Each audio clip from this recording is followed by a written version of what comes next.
from Castle Goring, from Nikki Aurora, and from me. Without further ado, I am going to plunge in. Shaw Roberts says, the internet is flooded with support for Virginia Giuffre, but are her recollections fantasy, factual, or fiction? Her dealings with Alan Dershowitz have cast doubt onto her accuracy, and claims by other girls that she herself recruited them to Vice and Venus, beautifully put, Shaw Roberts, beautifully put, have cast doubts on her integrity. There are further questions around the seriousness of the bus crash episode. The latest speculation that she is not in fact dead but in hiding now leaves Andrew carrying the can for her possible demise and Epstein's machinations. I believe Andrew has acted very poorly, but I recognize too that we don't know the extent of Virginia's poor behaviours, and unfortunately her fine words at interview do seem to reveal that self-praise is no recommendation. R.I.P. Virginia. Shaw Roberts, thank you for that. Beautifully put, especially your wonderful allusion to Vice and Venus. I mean, maybe idiots are going to believe that she's joined Elvis and Jackie and Jimmy Dean and JFK and Marilyn on Celebrity Island. But I think nobody with their head screwed on would actually buy such rubbish. She was building up to something. Now, I was an ambassador for one of the charities that deals with self-determination. Let's put it that way. Since this is YouTube, one needs to be delicate about certain things.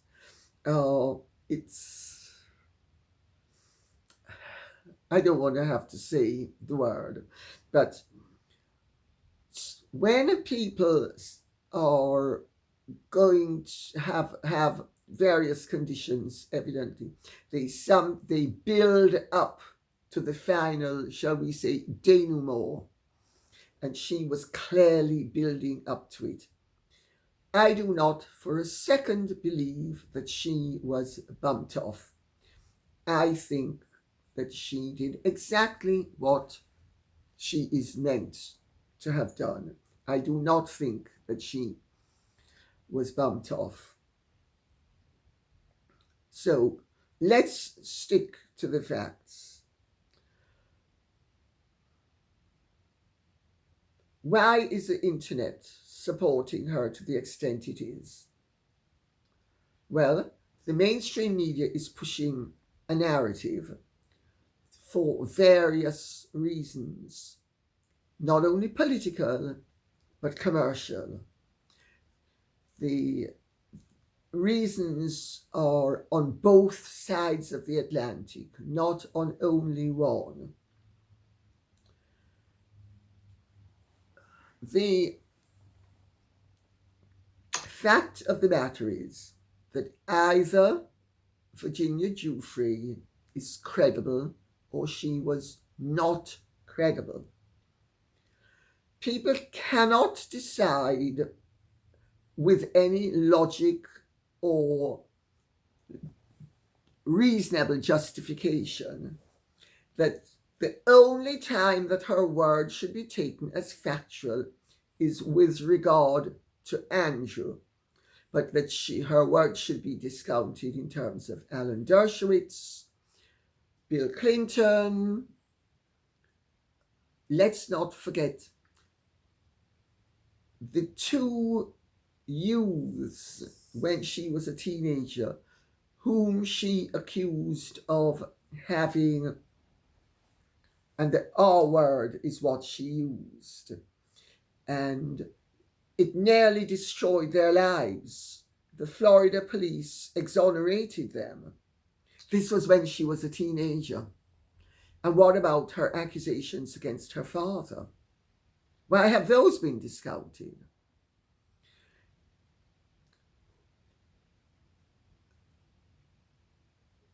I have a friend who is somebody who is quite a light in the legal world.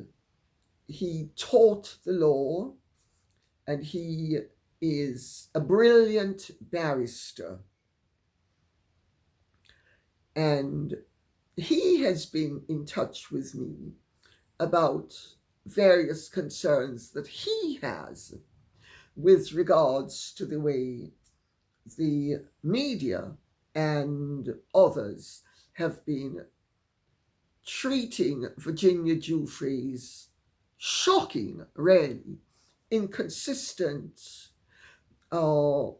treatment, that because he made the point to me just a few hours ago that she is, in legal terms, if anybody is looking at the situation dispassionately, say a judge, she is clearly a fantasist, because she claims that her father passed her on to someone else, a friend of his. Then she leaves and she goes and lives with somebody who passed her around again. Then she was introduced to someone else who did the same thing. Then she was given a job at Mar-a-Lago when she was over the age of consent, incidentally.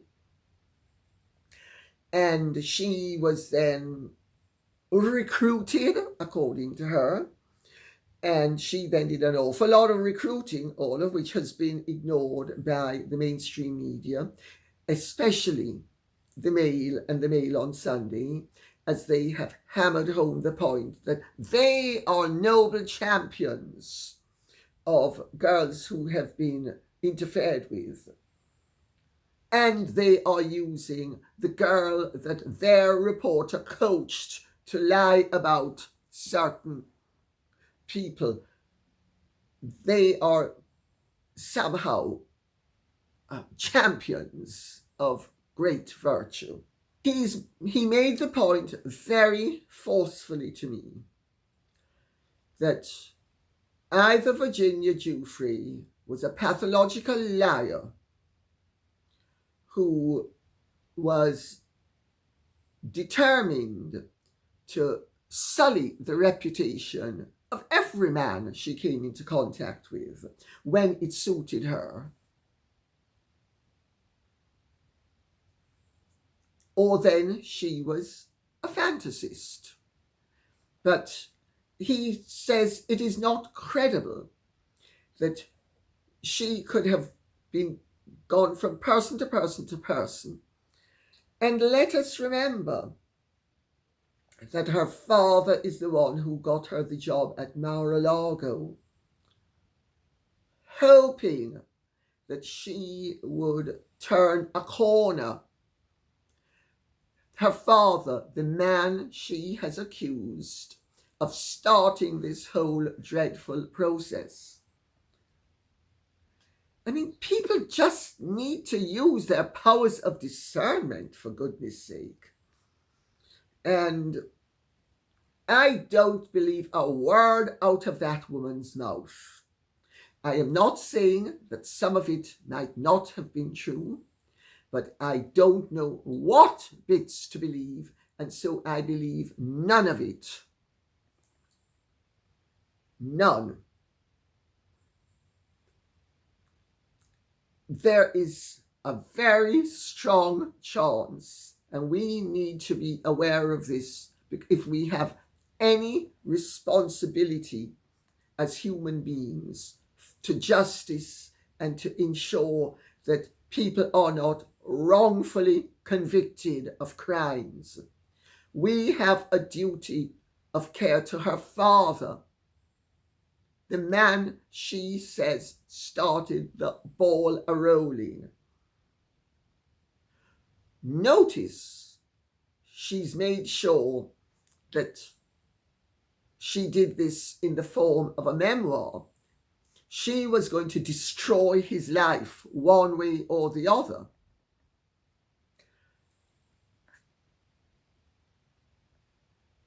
She's not the only malignant liar who has accused a father of that.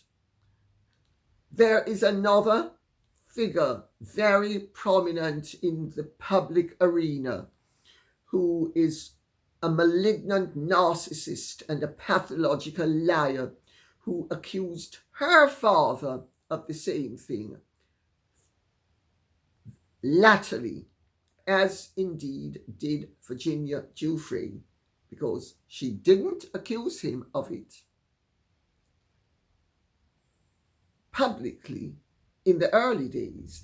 And I would be very interested to know when she actually first accused him of it, because my understanding is that she accused the family friend, not the father. So the story just kept on getting better and better and better and better and better. Put yourself in the position of Sky Roberts. I mean, I think he deserves our compassion. I'm sorry. And if he did it, he certainly deserves rather less than our compassion and rather more. But did he do it? We'll never know now, will we? But were we ever going to be able to rely upon her word?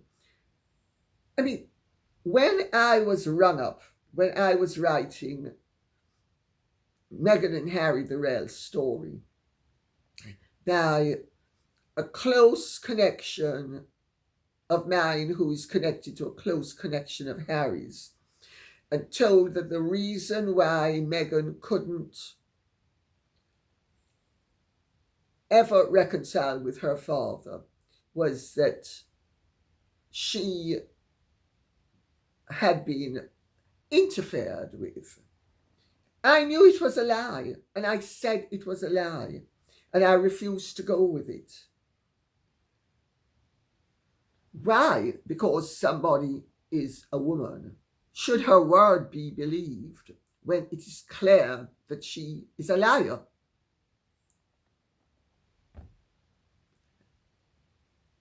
And I think it's very important to remember that we are dealing with lives here. Her father has a life. Andrew has a life. Other people have lives. And I am not, by the way, excusing anything Jeffrey Epstein did. So those of you who think I am, think again. I'm not excusing, and I've never excused anything Jeffrey Epstein did. I'm simply not prepared to say that somebody did something when the evidence is clear that he didn't. Nor am I prepared to be bullied and blackmailed and abused into using medically incorrect terms. There's a difference between your hand and your foot. There's a difference between ephebophilia and paedophilia. And let's remember, Virginia Giuffre has accused her father of paedophilia, not ephebophilia. Where she's concerned, she accused Epstein of ephebophilia. She also recruited Caroline Lorena, who testified to the fact that Virginia is the one who said to her, "You've got to lie and say you're over the age of consent. They cannot know you're 14 years old." And people expect me to ignore all of that and say this woman was a victim. I don't know what she was a victim of, but I think I'm not going to be a victim of being snowed under by all sorts of claims just because I am up against more powerful forces than me. Ultimately, the most powerful force is truth and right versus wrong. It's not being browbeaten by a whole load of people on the internet and in the mainstream media. Gloria Sponner says, the royal family is doing things silently. I think Harry knows he's next. Meghan is on the floor crying in distress. They want my title. I, Meghan Rachel Markle, born Duchess of Sussex, registered in California. It's on my birth certificate. They can't take it away from me. I'll stamp my feet. They can't. Love it, Gloria Spooner. Thank you so much. Let's have a little bit of levity interjected into all of this rather grim scenario.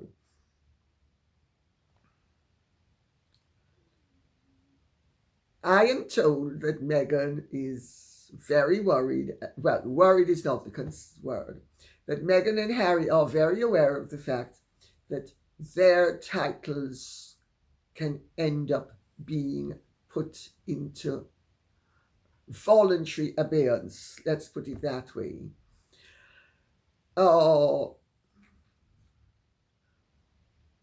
But she, just as how Sarah, who has an absolute right, incidentally, to call herself Sarah, Duchess of York, because she was divorced while he was still the Duke of York, and she was given that style which is legal and customary in this country for the wife of any divorced person. And as I will point out to those of you who don't know, there is a parallel to this situation. When George Boleyn, Anne Boleyn's brother, was executed, prior to her execution, he was attainted, stripped of his titles and everything else. His wife, Jane, remained Lady Rochford.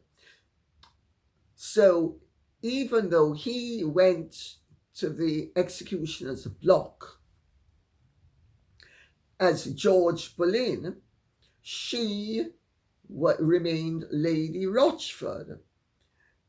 And that was even less entitled than Sarah, because she, by law, remains Sarah, Duchess of York, but she has been prevented from using it.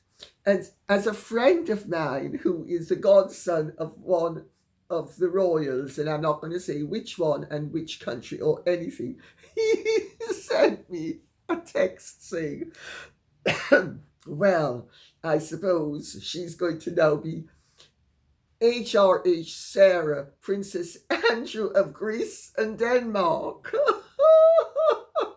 Because, of course, Prince Philip was Prince Philip of Greece and Denmark, and therefore she can simply leap over and become Princess Andrew of Greece and Denmark. So that is just a joke, by the way. But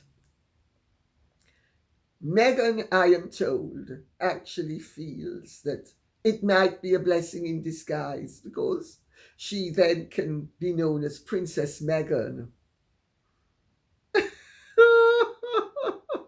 She doesn't understand the way these things work. But let us wait and see what happens there, because she and Harry have been playing a part in all of this as well. And it's not to their credit, I am gathering. Judith Stevens Wilson says, it sounds like Andrew's titles were not removed, but rather they were just put on a shelf rather than taken away. Is this true? Does he still receive compensation from the British people as a royal? I hope not. No, he receives nothing from the civil list. He hasn't received anything from the civil list once he ceased doing royal duties. He has, yes, his titles have been voluntarily put on the shelf, as you put it, because the only way, as I have been saying for ages, that the only way you can lose a peerage in this country is for it to be stripped from you via an act of attainder as a result of Parliament.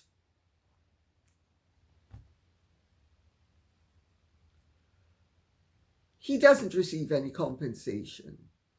He remains Prince Andrew, and depend on it, no matter where he is, no matter how he and she live, their core circle will still treat them with respect. And if people object to that, you have to ask yourself, why so much hatred and why so much desire to tear down people just because they have behaved badly? I mean, did they betray their families? No. Did they lie about their families? No. Did they accuse their families of anything terrible like racism? No. Did they give interviews to destroy their family? No. Did they set about to destroy the lives of loved ones in their dying day? No. What did they do? They were greedy. Well, she was greedy. He wasn't greedy. She was greedy. But she's always been greedy. And I don't think he would have been caught up in any of this had it not been for her. And she is the one who was the friend of Epstein rather than him. She was rather than he, sorry. So I make that point for what it's worth. And he may be a bore and a bore, but it doesn't alter the fact that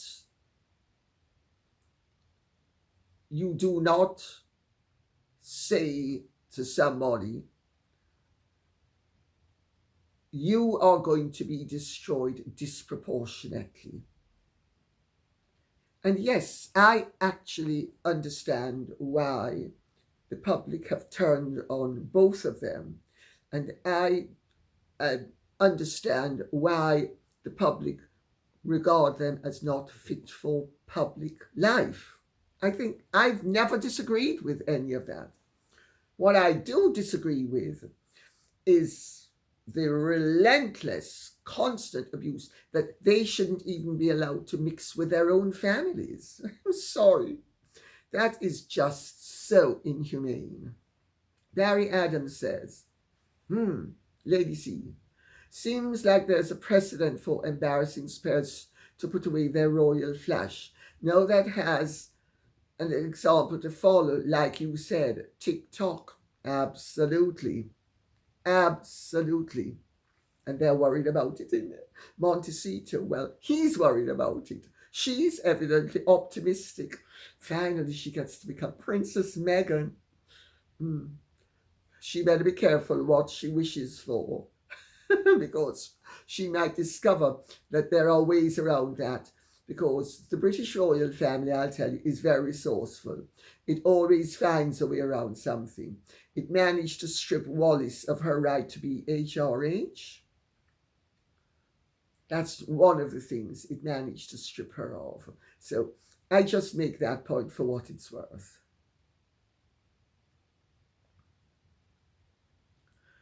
And we will end with what?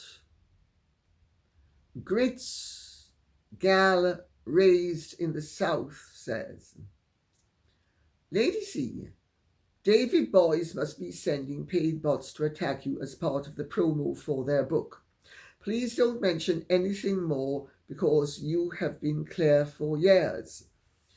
No, it's not only paid bots, although I wouldn't be surprised if it is paid bots, but it wouldn't be from David Boys. I know enough about David Boys to know that he wouldn't do. That's not to say that the Mail wouldn't do it, because the Mail would. And that's not to say that the Sussexes wouldn't do it, because I have no doubt that they would and have before. So, if people don't want to understand that when you are dealing with complex matters, you deal with each part of the issue, that's their right. They don't have to understand it. But equally, they don't have a right to condemn me for being rather more thorough and considered and responsible than they are. But I have no doubt that one or two people have actually been sincere in their disapproval of the fact that I have not been as precipitate and as extreme as they have been. Such is life. I'm not going to go down a rabbit hole because other people want me to go down it, because they go down it. They have their right to their choices. I have my right to mine. And to show you that not everybody is quick to leap to conclusions, notwithstanding that the evidence is right there before them, and if they actually bother to listen and understand what was being said, they wouldn't be so quite ready to be indignant and state that somebody had said something somebody hadn't. Great scale raised in the South, says Lady C.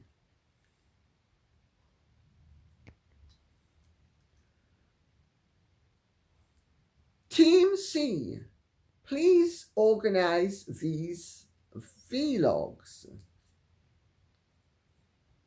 1. Lady C, please don't read the comments. Oh, I'm going to read the comments because it shows what people think, whether I agree with them or not, whether they agree with me or not. I'm reading the comments. Sorry, I'm not sparing myself. That's not my way of dealing with things. I like to deal with the realities. But thanks for the thought. 2. Post the video of your conversation with Piers Morgan where you were cut off. You were in no way defending sleazy Epstein or Andrew. You are educating the viewers to use proper definitions and accurate legal terms, which they have remained tremendously resistant to, because the mainstream media has been feeding them all sorts of rubbish, and the mainstream media are the ones who have been pushing the misinterpretations and the inaccuracies, knowing that they are for their own reasons. And this is something that some of the viewers have fallen prey to, and they don't seem to understand that they're being misled. I'm not doing the misleading. I'm simply trying to shine a light and make things accurate, but they are clinging to their inaccuracies for all their worth, and I'm an awful person for actually saying that there is a distinction between one medical term and another. Crazy. 3. Team Lady C, please add the 2021 Chatting with Lady C to a channel playlist entitled Media Appearances. 4. Add a link to this episode to Chatting with Lady C, where you define the medical and legal terms for your house guest, YouTube facilitator. Again, 4. Virginia was employed at Mar-a-Lago as a favor to the father whose daughter was in trouble. And clearly Donald Trump didn't know that she would turn out to accuse her own father of something that she didn't accuse him of then, where Trump was concerned, and evidently didn't accuse him where Epstein and Ghislaine Maxwell were concerned either. 5. The FLAG discovered Virginia had lied about her age after reading the personnel records. Virginia was 17 going on 18 when she worked at Mar-a-Lago. Very interesting and good point. 6. Her own father, Skye, took her to Sleazy E's house, where she recruited girls while also working part-time at Mar-a-Lago.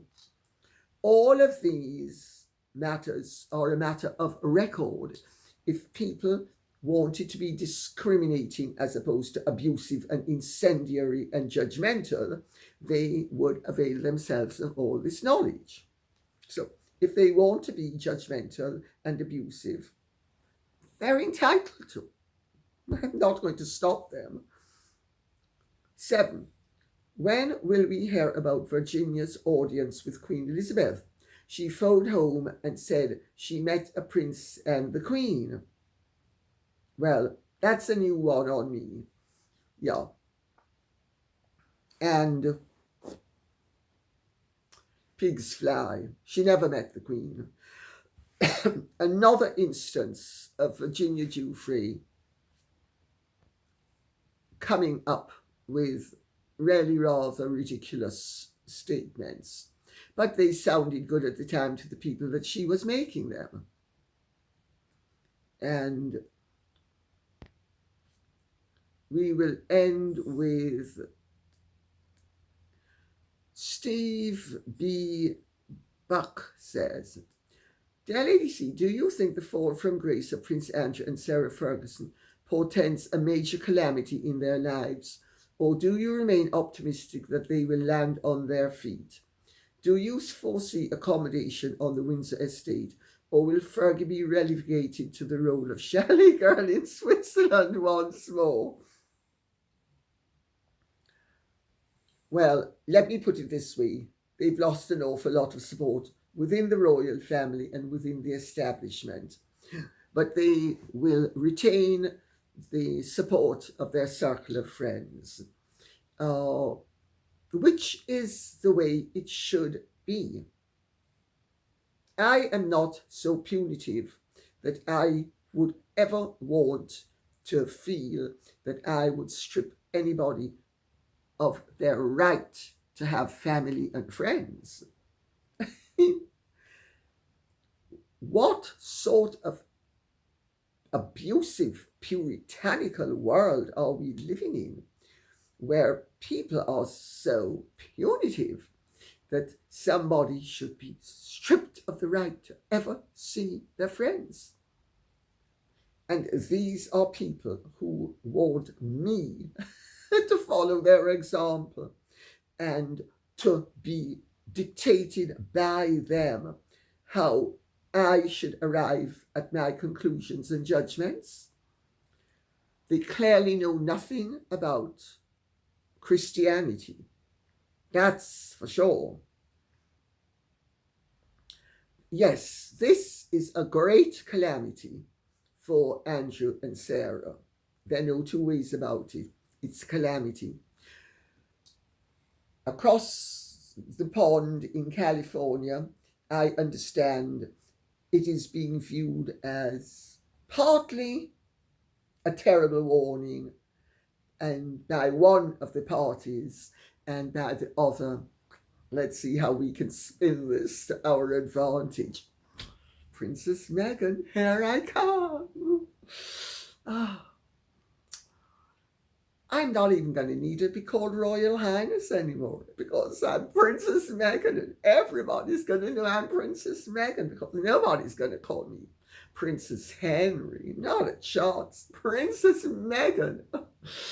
Gosh, am I not lucky? Quite frankly, I think the whole Andrew business and the Epstein business and the Virginia Giuffre business have been extremely defiling in one way or the other. And I think it is, quite frankly, disgusting that people behave the way they do.